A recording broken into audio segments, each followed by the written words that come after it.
네, 국내 극장가에서의 할리우드 블록버스터 열풍이 거셉니다. 미션 임파서블 3와 다빈치 코드에 이어서 지난 주말에는 포세이돈이 릴레이 흥행 바톤 이어받았는데요.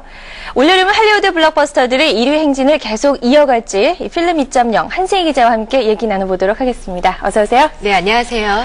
자, 미션 임파서블 3 그리고 다빈치 코드에 이어서 지난 주말에는 또 포세이돈이 1등을 했습니다. 네. 할리우드 영화들이 연이어서 3연타석 홈런을 친 셈이네요. 네, 3연타석이죠. 네. 지금 예매율, 주말 예매율을 보니까 이번 주도 포세이돈이 1등을 하지 않을까 하는 그런 생각이 드는데요. 지난 주말 1위서부터 4위까지가 전부 할리우드 영화였었고요.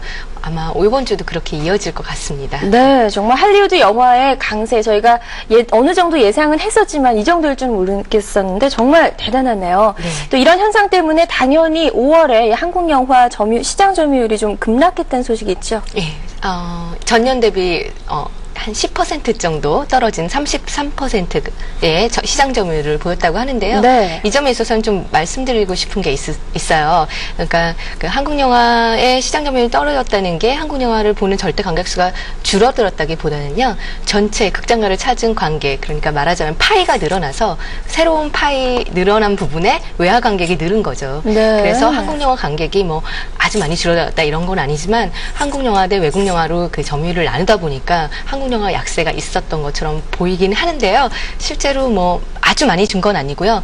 줄지 않았다고 볼 수도 없을 정도로 약간은 줄긴 했었죠. 네, 그렇게 되는 거네요. 그러니까 한국 영화가 부진했던 게 아니라 이 외화들이 선전한 셈이네요. 외화들이 너무 선전을 했어요. 지금까지도 미션 임파서블 3 흥행 기록이 지난 주말로 한 520만 정도 되는데요. 네. 제 생각엔 한 600만 명 가까이 모으지 않을까 생각이 들고요. 또 다빈치 코드도 지금 260만 명 정도 되는 걸로 알고 있는데요. 300만 명 선 무난히 넘을 것 같습니다. 네. 또 포세이돈도 그 전에 갖고 있었던 개봉을 최다 관객수라고 있어요. 그 기록을 정리하는 데서 여러 가지 기준이 있는데 하루에 도대체 몇 명이 봤을까라고 했을 때 그전에는 한국 영화 태극기 휘날리며가 갖고 있었던 기록인데요. 포세이돈이 35만 명, 그러니까 하루에 35만 명이 포세이돈을 열심히 봐줬다라고 네. 해서 포세이돈이 그 기록을 갈아치웠습니다.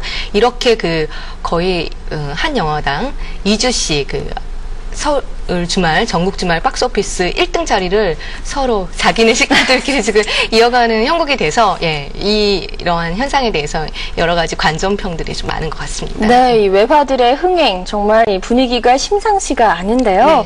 아무래도 우리 영화들이 월드컵 기간을 조금 피하는 경향이 있어서 또 이런 분위기를 탄 게 아닌가 하는 생각도 들거든요. 네, 그런 면도 있죠. 영화라는 게 그냥 내가 좋아서 보는 건데 라고 생각할지 모르겠지만 계절이나 분위기를 굉장히 타는 상품이에요. 방금 전에 보셨다시피 공포 영화들 여름에 네. 개봉하잖아요. 여름에는 시원한 액션 영화나 오사카는 공포 영화 많이 보게 되고 박서진 앵커는 지금 소개된 영화 중에서 어떤 영화들 보셨어요? 저는 1, 2, 3위를 다 봤습니다. 미션- 어제 포세이돈을 보는 바람에 미션 임파서블 3와 다빈치 코드까지 다 봤거든요.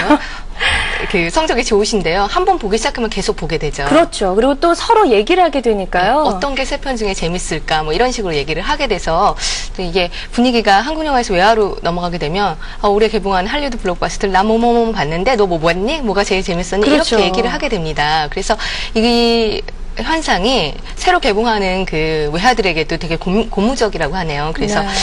이번에 개봉할까 말까 했었던 외화들이 창고에서 잠자고 있다가 지금 서서히 하나씩 나오는 중이라고 하고요. 외국 영화 수입하는 회사 그리고 직배사 쪽에 6월, 5월에 사실 한국에 공휴일이 많았었잖아요. 어린이날, 지방선거일도 있었고 그렇죠. 현충일도 있었고 현충일까지. 잘 못 쉬었는데 즐거운 비명을 질렀다고 합니다. 네, 자 그렇다면 이 포세이돈의 바톤을 이어받게 되는 영화는 어떤 영화인가요? 예, 포세이돈 바톤을 이어가는 영화는 엑스맨입니다. 엑스맨. 네, 엑스맨. 예, 이 3편인가요? 네, 엑스맨 최후의 전쟁 마지막 3편 완결편인데요. 이제는 도론 버니의 이야기가 사실상 국내 관객에게는 그렇게 많이 사랑을 받았지만 많이 받지는 않았어요. 이게 네. 워낙 미국적인 소재고 이야기이기 때문에 그리고 스파이더맨이나 배트맨에 비해서 캐릭터가 한 명이고 어떤 초능력을 분명하게 갖고 있는 것이 아니라 캐릭터도 여러 명이고 초능력이나 드론버리들도 다 성격이 다 다르잖아요.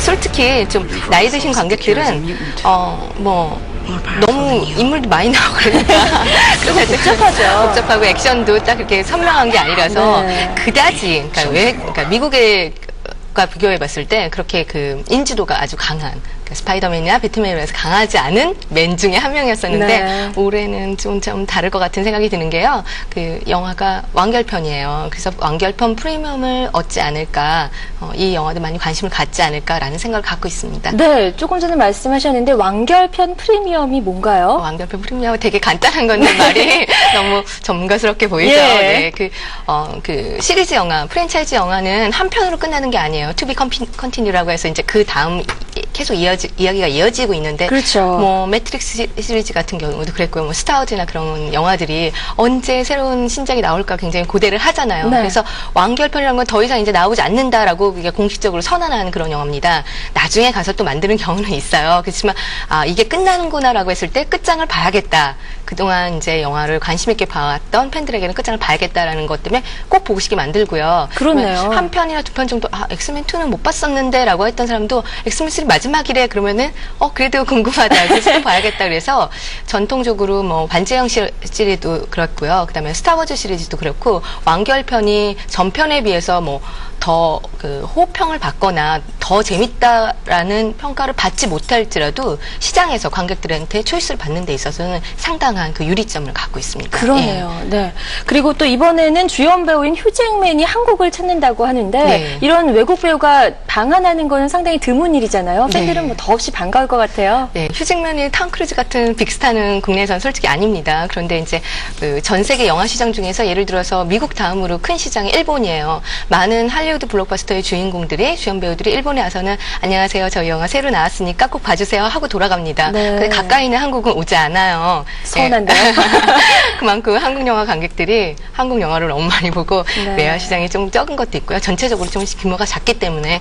그래서 들렀다가 갈 수도 있는데 그냥 가버리는 그렇죠. 가까운데요. 네. 그냥 바로 미국으로 가버리는 경우가 많았었는데 휴잭맨 같은 경우에는 브리짓 존스의 일기 그 2편 홍보차 내한했었던 그 르네 질리거 다음으로 한 1년 6개월 만에 할리우드 탑스타 중에서 한국에 오는 굉장히 드문 예인 것 같고요.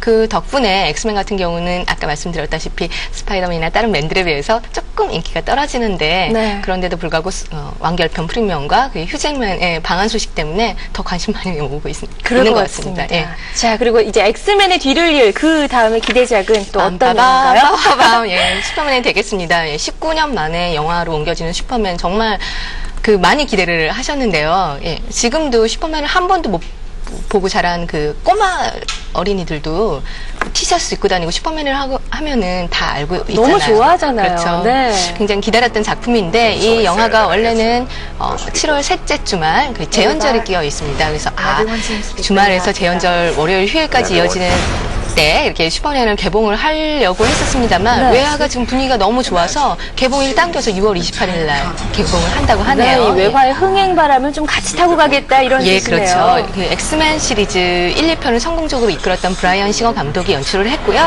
새로운 슈퍼맨은 브랜든 루스라는 배우인데요. 여러분 누굴까 이제 좀 잘 모르실 텐데 사실 이 영화 그 출연하기 전에는 아무도 몰랐던 사람입니다. 단역 배우 출신이고요. 네. 볼링장에서 음료수를 따르던 배우 지망생이었다고 하네요. 굉장히 스타가 됐죠. 그러네요. 새로운 슈퍼맨 과연 누가 될까 상당히 이제 많이 궁금을 했었는데 정말로 쟁쟁한 배우들이 많이 물망에 올랐다는 얘기가 들렸는데 네. 진정한 뉴페이스가 또 슈퍼맨의 자리를 또 차지를 하게 됐네요. 누가 볼링장에서 음료수를 따르던 배우 지망생한테 이런 큰 기회가 갈 줄 알았겠습니까? 그러게요. 그 전에 브랜든 루스 전에 그러니까 언급됐었던 배우들이 되게 굉장해요. 제이크 질레올도 있었고, 뭐 브랜든 루이지도 있었고, 조시 하트넷도 있었고, 네. 심지어는 니콜라스 케이지 중년 배우잖아요. 최근 말고 슈퍼맨이 워낙 예전서부터 만들어진다는 소문이 있었기 때문에 어렸을 때 너무 슈퍼맨을 좋아서 자기가 슈퍼맨 망토 입고 출연하고 싶다. 그래서 로비도 굉장히 많이 하고 그랬었어요. 네. 근데 이런 쟁쟁한 니콜라스 케이지를 포함한 쟁쟁한 스타들을 다 물리치고 새로운 얼굴로 새롭게 꾸며보는 그런 작품이 됐던 것 같습니다. 그래요. 근데 개인적으로 니콜라스 케이지가 이 슈퍼맨 망토를 입지 않은 건 좀 다행이 아닌가 싶은데요. 출발지 안 어울릴 것 같죠? 네. 사실 의상 때문에 슈퍼맨은 더 친근감이 드는 게 사실인데요. 제가 붉은 망토만 말씀드렸지만 사실 그 파란색 그 슈트. 그쵸. 좀 민망합니다. 예. 민망하신가요? 근데 배트맨 같은 경우는 워낙 이렇게 좀 갑옷 같은 느낌이 있는데 네. 슈퍼맨은 너무 쫄쫄해서 그 궁금한 점이 많았었습니다. 근데 보기에는 그냥 스판텍스 같은 걸로 보여도요. 그 의상 한번 만드는 제작비가 굉장히 비싸다고 합니다. 네, 그래서 좀 말들이 많았다는 얘기가 그렇죠. 있던데요. 그래서 의상 감독 말로는 뭐 한 벌 테스트 할 때마다 뭐 포르쉐 카레라 이런 차 아세요?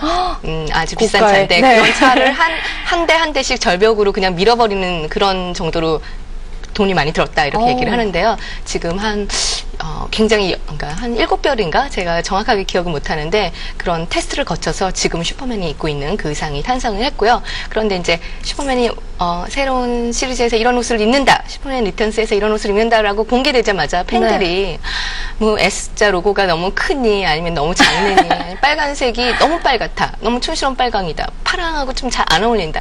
의상에 대해서 벌써부터 그렇게 굉장히 말이 많았어요. 그만큼 그것들이 다 관심의 표현이 아닌가 그렇죠. 싶네요. 근데 예. 뭐 악평도 있었고 뭐 기대된다는 평도 있었는데 하여간 그 슈퍼맨 의상을 입고 이제 날르는데 예전 슈퍼맨들이 360도로 완전히 날르지는 못했다고 하네요. 네. 그러니까 고개가 민첩하고 아주 자유롭진 않았었는데 지금 의상을 입고 새로운 그 영화 슈퍼맨 리턴스에서 보여주게 될 액션은 그러니까 말 그대로 그 자유로운 새의 몸짓이라고 해야 되나?